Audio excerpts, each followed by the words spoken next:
10 ఏళ్ల టీఆర్ఎస్ ప్రభుత్వంలో ఆర్టీసీ ఆస్తులను ధ్వంసం చేసి కుదేలు చేసి కబ్జాలు చేసి ఆర్టీసీ ఉద్యోగులు ఆత్మహత్య కారణమైన వీళ్ళు ఇవాళ ఆర్టీసీ గురించి మాట్లాడుతున్నారు. అదే కాకుండా పేదవాళ్ళు ఎక్కేది ఆర్టీసీ బస్సులు. అలాంటి బస్సుల రేట్లు పెంచి ఇవాళ ఆడవాళ్ళు బస్సులలో వస్తే తట్టుకోలేకపోతున్నారు. నేను ఒకటే సూటిగా అడుగుతున్నా, ఆర్టీసీ ఫ్రీ బస్ పెట్టొద్దా?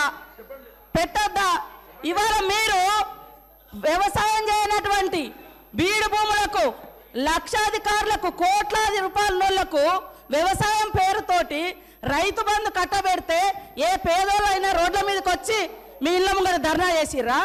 ఈరోజు ఆటోలను ముందు పెట్టి మీ అధికారం రావాలని ఎప్పుడు మీరు సెంటిమెంట్లను వాడుకొని ఒకరిని ముందు పెడతారు, ఆ తర్వాత మీరు వెనక నుంచి వస్తారు. ఇది మీ నైజం. గతంలో కూడా అగ్గిపుల్లలు దొరకక డ్రామాలు చేస్తే పాపం వేరే పిల్లలు ఆత్మహత్య చేసుకున్నారు. అంటే చేయకూడదా అంటారు. మరి మీరు లక్షల రూపాయలు కోట్ల రూపాయలు ప్రజల మీద అందరి మీద పన్నులేసి ఆ వచ్చిన ధనము రైతు బంధుల పేరుతోటి ఏ పేద మహిళకు ఏ పేదోళ్లకు రూపాయి దక్కలేదు. కానీ మీరు మాత్రము లక్షలు ఎత్తుకున్నప్పుడు ఏ పేదోళ్ళన్నా రోడ్ల మీదకి వచ్చి మాకెందుకు ఇవ్వలేదని అడిగించేటట్టుగా మేమన్నా రెచ్చగొట్టినామా? ఇవాళ అక్క చెల్లెళ్ళు అడుగుతున్నారు, నెలకు 5-6 వేలు మాకు మిగులుతున్నాయి ఆర్టీసీ బస్ తోటి. అంటే వీళ్ళు ఎందుకు తట్టుకోలేకపోతున్నారో నేను అడుగుతున్నా.